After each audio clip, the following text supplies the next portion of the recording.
ಕಳೆದ 2 ದಿನಗಳಿಂದ ಆನೆ ಸೆರೆ ಕಾರ್ಯಾಚರಣೆ ತಂಡಕ್ಕೆ ಚಳ್ಳೆಹಣ್ಣು ತಿನ್ನಿಸಿದ್ದ ವಿಕ್ರಾಂತ್ ಹೆಸರಿನ ಒಂಟಿ ಸಲಗ ಕಡೆಗೂ ಕೆಡ್ಡಾಗೆ ಬಿದ್ದಿದೆ. ತಾಲೂಕಿನ ವಾಟೆಹಳ್ಳಿ ಬಳಿಯ ಕಾಫಿ ತೋಟದಲ್ಲಿ ವಿಕ್ರಾಂತ್ ಸೆರೆಯಾಗಿದ್ದು 3 ದಿನಗಳ ಸತತ ಪ್ರಯತ್ನಕ್ಕೆ ಸಕ್ಸಸ್ ಸಿಕ್ಕಿದೆ. ಸತತ 6 ಗಂಟೆ ಕಾರ್ಯಾಚರಣೆ ನಡೆಸಿ 7 ಸಾಕಾನೆ 200 ಸಿಬ್ಬಂದಿ ಸಹಕಾರದಲ್ಲಿ ವಿಕ್ರಾಂತ್ ಆನೆಯನ್ನ ಸೆರೆ ಹಿಡಿಯಲಾಯಿತು.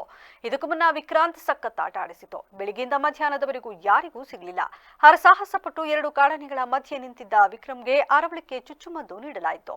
ಸ್ವಲ್ಪ ದೂರ ಓಡಿ ವಿಕ್ರಾಂತ ಕುಸಿದು ಬಿತ್ತು. ಕಡೆಗೆ ಸೆರೆ ಸಿಕ್ಕಿತು. ಕಾರ್ಯಾಚರಣೆ ಸಂದರ್ಭದಲ್ಲಿ ಆರಂಭದಿಂದಲೂ ಡಿಎಫ್ಒ ಸೌರಭ್ ಕುಮಾರ್ ಸ್ಥಳದಲ್ಲೇ ಇದ್ರು. ಈ ನಡುವೆ ಆಪರೇಷನ್ ವಿಕ್ರಾಂತ್ 3ನೇ ದಿನದ ಕಾರ್ಯಾಚರಣೆಯಲ್ಲಿ ವಿಕ್ರಾಂತ್ಗೆ ಅರವಳಿಕೆ ಚುಚ್ಚುಮದ್ದು ನೀಡಲು ವೈದ್ಯರು ತೆರಳಿದ್ದಾಗ ಭೀಮಾ ಆನೆ ದಿಢೀರ್ ಎಂಟ್ರಿ ಕೊಟ್ಟಿತ್ತು.